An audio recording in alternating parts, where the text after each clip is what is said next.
How's it going, everybody? Today I'm going to be showing you how to obtain the Spell Knight armor set in Skyrim. In fact, I'm actually going to be showing you how to obtain two alternate versions of the armor. Now, if you guys do find these videos useful, please do remember to leave a like and leave a comment on any Skyrim content you would like me to make a video on.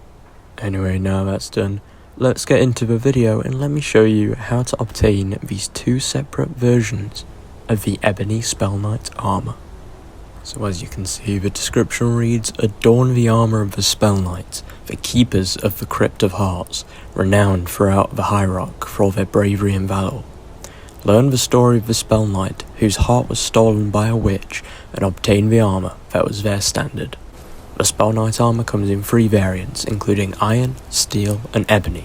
Quest Crypt of the Heart starts by reading Crypt of the Heart Draft at the Silverblood Inn in Markarth. So yeah, as you have just heard there, we're going to be starting the quest in my personal favourite city, Markarth. More specifically here at the Silverblood Inn. So yeah, you're going to want to travel to Markarth, and as soon as you get through the main gates, you're going to want to go into this building straight ahead, the Silverblood Inn. Now once you've made your way inside, you're going to want to head into this little room on the right, where on the table you'll see a book titled Crypt of the Heart Draft. So you're going to want to go ahead and read that. And the first step of the quest is to look for the knight's ghost in the area south of Markarth, marked here on the map. Now I've actually sped this segment up quite a bit because unfortunately there's nowhere really too close to the marker where you can fast travel to. So most likely you're going to end up actually walking there yourself, and luckily there's quite a clear path that you can follow, and as you can see I did actually go a bit off the path here just to save a little bit of time, and I actually ended up fighting some vampires quite close to the marker. So once you reach this bridge, the objective will automatically complete. You don't actually have to take the flower, I took it anyway, but this ghost will appear and you're actually just going to want to follow him. Now unfortunately the knight actually walks very slowly, so I've sped this part of the video up again, but as you can see there, he actually does jump forward on the path, and I actually had to fight a bear here, so I'm just going to cut ahead to once I've killed it. So whilst I was fighting that bear, the apparition actually kept walking.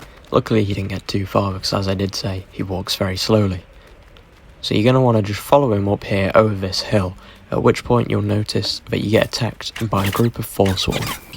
Now these guys actually shouldn't be too difficult to take out, and as you can see actually here, I encountered a bit of a glitch, where although this enemy was dead, he appeared to still be alive.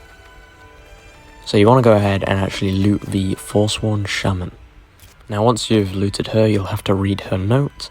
It doesn't really matter what it says, but that will actually trigger the next point of the quest, and luckily there was a cave nearby that we could teleport to.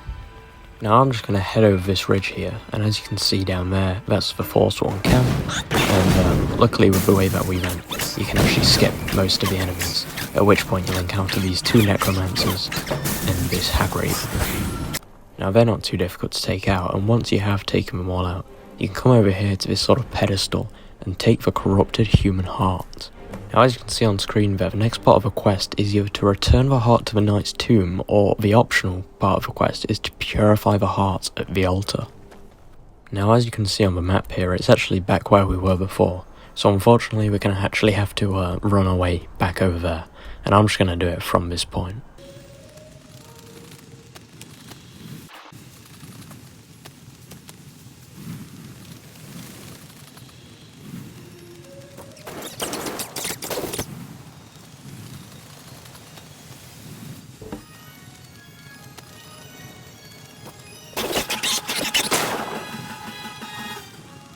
Now once you reach your quest marker, you'll come here to see there are actually 2 dead knights on the ground, and these knights have the Iron Spell Knight armor set and the Steel Spell Knight armor set. Now personally for me, the Steel Spell Knight armor set looks the best of the 3, however, as you will come to see, the Ebony is by far, quite literally, the best in terms of power.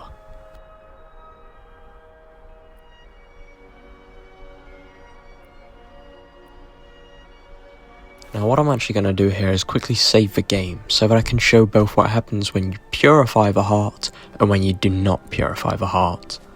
So here we're actually going to go ahead and place the heart on the grave without purifying it. Now this will actually cause the corrupted knight to spawn, at which point you will have to defeat him in order to earn his armor. Now this is actually quite a difficult fight. It surprised me how difficult it was, but I did manage to chip away his health, and we finally ended up defeating him.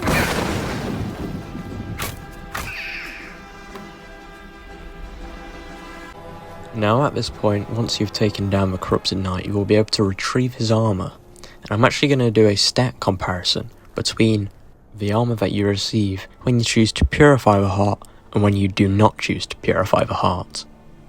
So here is actually what is going to happen when you choose to purify the heart. So what you want to do is actually go ahead and just activate the Shrine of Mara. Now this will purify the heart for you, and now when you place it down on the grave, you will notice you don't actually have to fight any enemies. You will just be able to receive the armor set.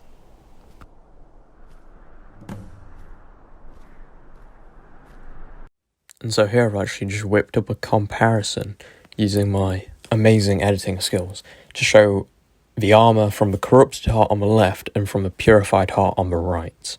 So as you can see, the corrupted helmet increases Magicka by 70 points, whereas the purified helmet increases magic resistance by 22%. And with the gauntlets, the corrupted ones make it so that destruction spells cost 25% less to cast, whereas the purified ones make it so that restoration spells cost 25% less to cast. And for the body armor, the corrupted armor makes it so that one-handed attacks do 40% more damage, whereas the purified armor increases your heavy armor skill by 25 points. And finally for the boots, the corrupted boots make it so that carrying capacity is increased by 50 points, whereas the purified boots increase your stamina by 70 points. Now I think the fact that these armor sets are actually different is something that not many people realise. So as you can see in the background here, I'm just going to be showing off how all three of the armor sets look. In terms of ability, I would recommend not purifying the heart. In my opinion, it does give a better armor, especially with the reduction to destruction spellcasting, as well as the increased carrying capacity by 50 points. But anyway, that's all from me for this video. If you did enjoy it or find it useful, please do leave a like. And once again, if you would like me to cover anything Skyrim related, please do leave it in the comments and I'll make sure to make a video. Anyway, as always, thank you for watching.